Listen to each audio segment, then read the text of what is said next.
Hey, it's been a long time, but welcome back to the Style Sessions. I know last time we left, I asked some of you that if there were styles that you were interested in to email me. And so I have a few styles that we're going to look at over the next little while, but we're going to start off with something called a Scotch Ale. And then we're going to evolve. We're going to find more, and we'll come back every once in a while when we can find the right things. But I hope you've enjoyed our style sessions so far. But now we're going to delve into something that you don't see very, very often, but that is something called a Scotch Ale. And I'll give you some idea of what we're going to taste, and I'll showcase the brand that we're going to look at first of all. But this is called Russell's A Wee Angry Scotch Ale, and you know I love the name because it has a lot of things going on.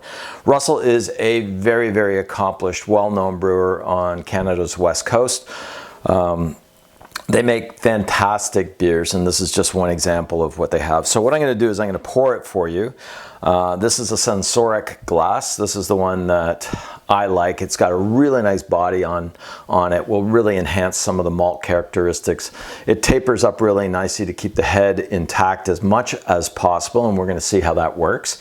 And then it opens up so that my lips can rest on here. I can get all the great aromas out of the glass itself. So without further ado, let's see what we can pull off here. So we're going to pour it. As always, start on a 45-degree angle. We're getting that really nice caramel, cappuccino crema colored foam opening up. It's an amazing color of beer if you actually hold it up to the light. So when you look at this, you're going to find that this particular beer, and most Scotch ales are the same, are going to have this black cherry port color to it. So it's got this really deep, rich burgundy red notes. Cappuccino foam on there. You can see that it's staying intact nicely, so the glass that I've chosen is doing a good job. Higher alcohol beers, typically the head collapses a lot faster on them. So this particular beer, flavors that we're going to get out of it are things like dark honey, prunes, a little bit of fig in there, tawny port for sure as it's warming up. Then at the back end of the aromatics, as it's starting to warm, you're going to get molasses, licorice, and a little hint on this particular one of coffee and chocolate.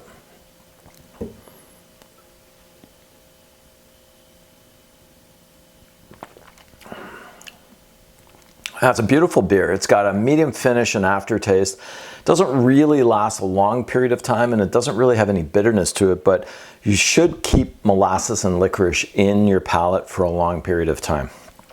Flavor profile on this is very, very similar to the nose. Lots of molasses, licorice, really, really nice licorice though, like almost like a Danish licorice or a Dutch licorice, maybe even Australian.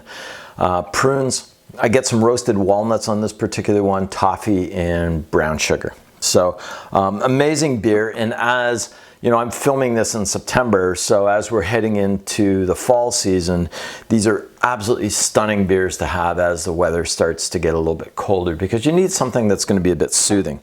The ABV on this particular one is, I'm just trying, 6.5%. So Scotch ales are also known as wee heavies.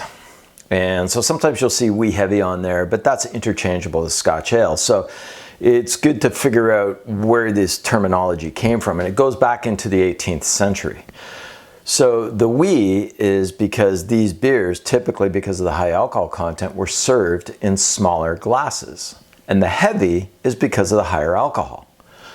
So wee heavy in a smaller glass, higher alcohol, it's meant to be sipped and savored. These are definitely malt forward beers, so the malt is the primary thing that shows its face. In Scotland, typically these would be using soft water, and I think I've mentioned this in previous style sessions, but soft water allows the malt flavors and profiles to actually be accentuated. So you really get this beautiful malt characteristic in the beer. You tend not to get a lot of sharpness or bitterness that are associated with it.